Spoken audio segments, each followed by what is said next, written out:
As cruisers, we are constantly bombarded with tons of information from the cruise lines and the so-called experts that it makes it difficult when booking a cruise to know which lines are best and which, well, should probably be avoided.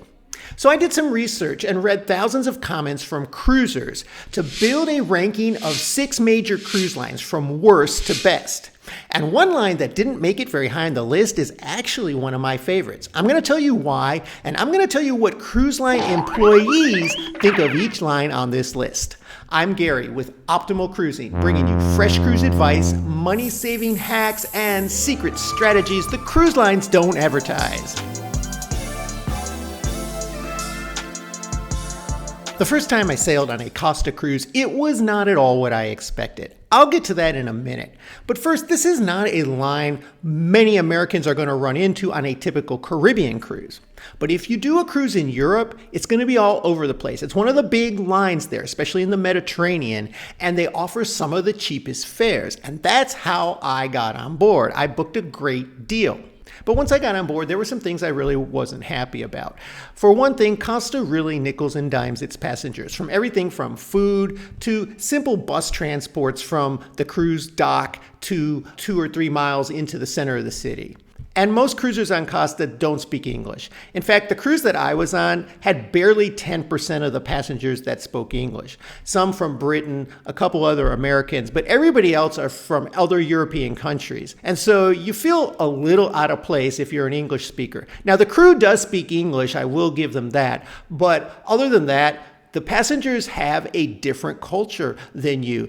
And a lot of Americans and British citizens rate Costa Cruise Lines pretty low because of this, and also because the food caters more to a European flair and not so much British or American cuisine.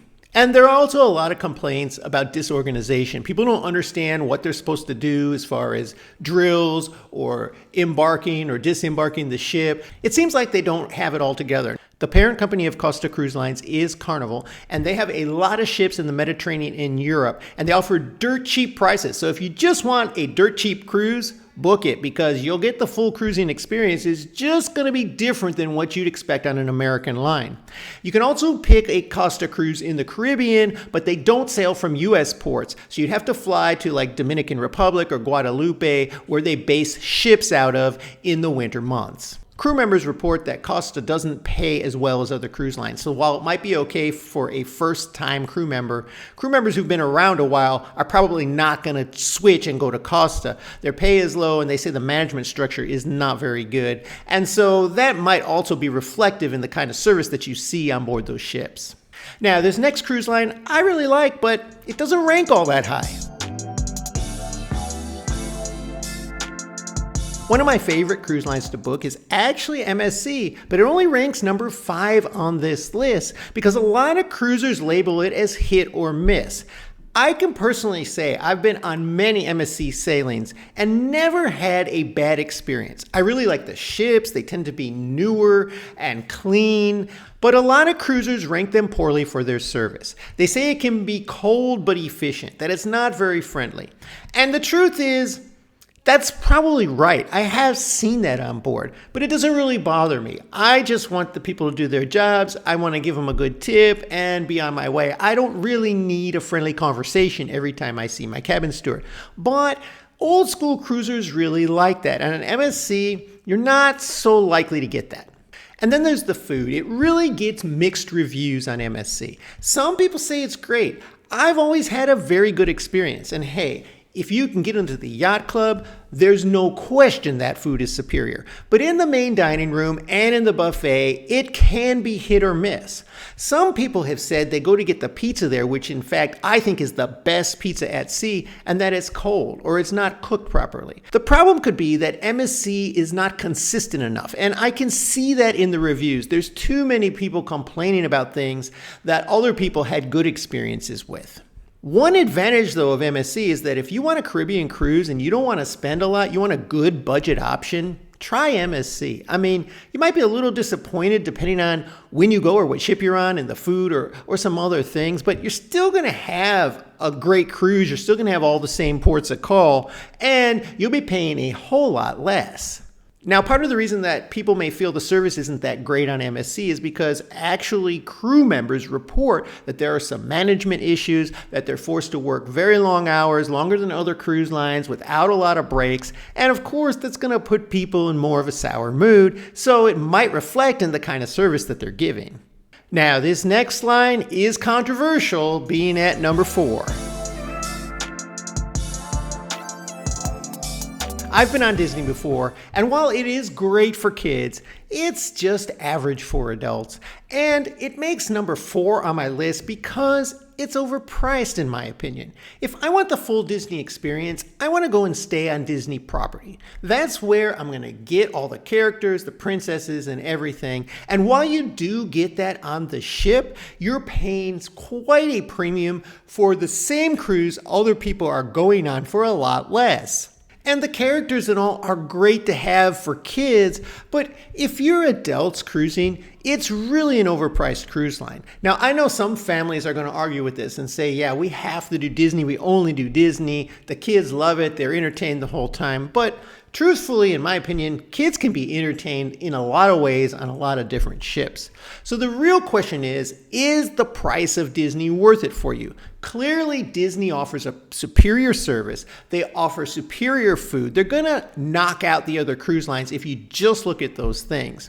But if you're looking for value, it may not be the best option. You can probably get better value for a Disney vacation going and staying on Disney property at one of the value resorts. The cruise lines charge a premium price. Most cruisers who are fans of Disney Cruise Line really love the caliber of the shows, the unmatched service, and the quality of the food, which is superior. But it's hard to get a real adult experience on this cruise line. Even the adult areas tend to be dominated by kids, and you kind of just accept it because it is a cruise line catering to families and kids. And I look at it like this. I can book a Royal Caribbean cruise or 2, or maybe even 3 for the same price I would pay for a 1-week Disney cruise. For me, that's simply not worth it.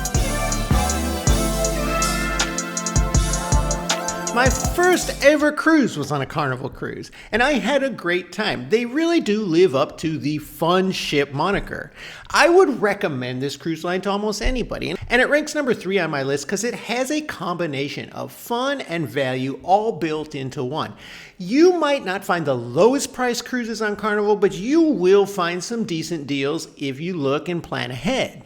The complimentary food that Carnival offers, like Guy's Burgers for example, is one of their best features, and a lot of cruisers love this, which kind of has a question put in my mind as to why their other company, Costa Cruise Line, nickels and dimes you for these things. So Carnival gets a lot of credit there. It's their brand, and they're giving a lot of extra stuff away, which makes it feel like a better value and makes all the cruisers have a better time. Carnival is known for their comedy clubs at sea, which are unmatched because other cruise lines you might get a comedian in the main theater 1 night or 2 nights.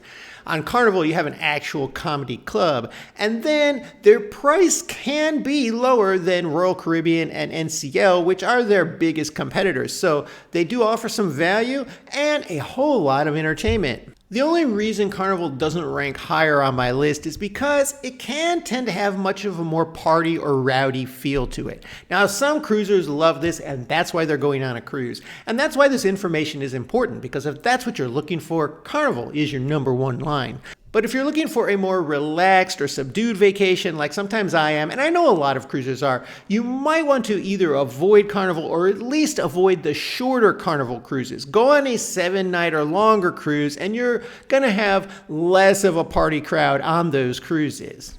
But if you like a more lively cruise atmosphere, Carnival is hands down your best deal. Speaking of deals, we have a current list of the best cruise deals you can book right now. If you'd like a copy of that list, just type deals in the comments below. Type deals in the comments and I'll email you that list. I've been cruising Norwegian since the beginning, and it is one of my favorite cruise lines because of the freestyle option. In fact, they were the first cruise line to invent freestyle cruising, and I love it. I don't like being kept to a certain dinner time or being kept to a certain schedule. I like to be able to do things different each day. And it does get annoying for me when I go on a cruise and every night I have to have dinner at 5:30 or 7:45 or whatever the time slot is. I prefer to maybe do dinner early one night, do it a little later another night. Now, I know for some cruisers it's fine to be consistent in that. But if you're doing things at ports, you might want to have a later dinner one day, and then maybe on a sea day, you might feel like having an early dinner. But aside from that, I like all the other dining options that NCL offers. The other free restaurants that are on board really make it a great value for me. Another big perk on NCL is that they are also paving the way in solo cruising. They have the most solo cabins at sea, which makes a solo cruiser able to cruise at a cheaper price. They also have decent discounts if you book a regular cabin and you're traveling solo. They have a solo lounge, so they're really kind of catering to that group. Their entertainment used to include Broadway shows on every ship. They're cutting back a little bit, but it's still of a decent quality. And then they have the Haven ship within a ship concept. And if you've experienced that, you probably can't go back to a regular cabin. One of the drawbacks of Norwegian is that they seem to be doing a lot more nickel and diming these days. In the main dining room, for example, they started a policy of having to pay $5 extra for an extra entree. That's one extra entree. So basically, you're now limited to one free entree in the main dining room, which doesn't make sense to me. I mean, you can go to the buffet and eat as much as you want. So what's the big deal if you're in the main dining room and you order a couple extra entrees? And then they nickel and dime you with the Free at Sea program. Now, their Free at Sea program is very innovative. They're the ones that launched this idea, and other cruise lines have copied it, where they're going to throw in the drink package, a dining package, free Wi-Fi at sea. They're going to throw in shore excursion credits, sometimes some other bells and whistles. The problem is, they say it's free, but it's not really free because they charge you what they consider gratuities for these packages. So you could get this Free at Sea package and it could actually end up costing you for a couple well over $500. So it's not really free. It's $500 in gratuities to get those perks, but all things considered, it's still a great deal because if you buy these kind of packages at full price, say at a competitor's cruise line, you're going to be paying a lot more for them. And I have to say, this next cruise line, I was not surprised at all. But first, I would ask if you could take a moment and subscribe to our channel. Hit that like button. It helps us grow, and it'll bring you updates on all of our cruising content.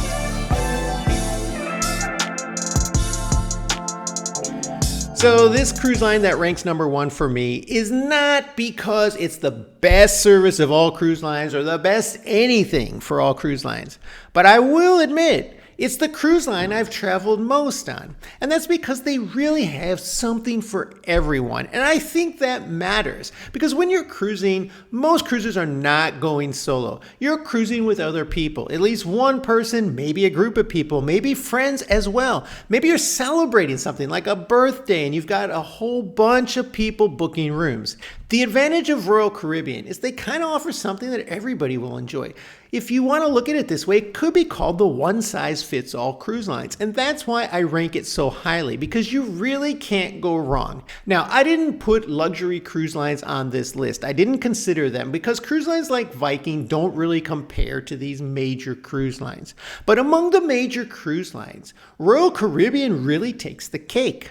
They have everything. If you want the ultimate megaship experience, where else are you going to go? They build the biggest, baddest ships out there. But then they also have the smaller ships, still being maintained, still sailing, and still great options at sea. In fact, you can get some of the best deals on Royal Caribbean's older ships, and you'll feel like you're kind of in a very unique vacation because they were built a while ago. They have different kind of features, different kinds of nooks and crannies throughout the ship. They're kind of really fun to explore. Royal Caribbean is also spending a ton of money out there, which gives them a bit of an advantage. They not only have their private island, but they are opening more and more beach clubs. They've bought up land in Mexico and other countries.